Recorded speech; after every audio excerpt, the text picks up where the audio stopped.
This is the CNC router double carving machine. It has 2 spindle and 2 cylinder for the carving.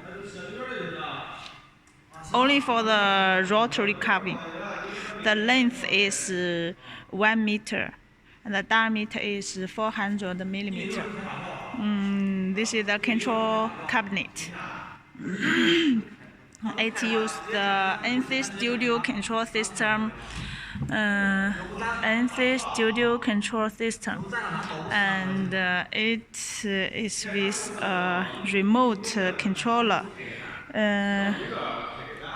You can use it to move.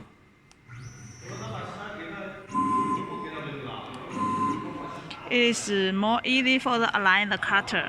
You can take this remote control.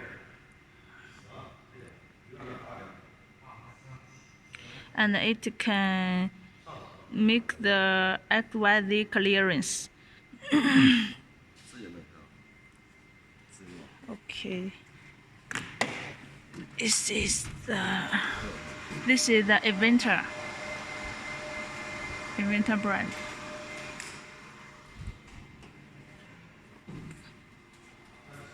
This is the driver lead side. 1, 2, 3, 4, 5.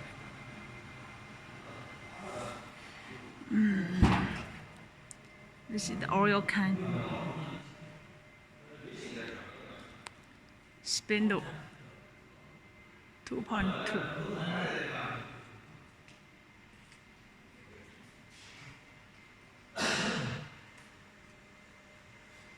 Okay, this is for the dust collector.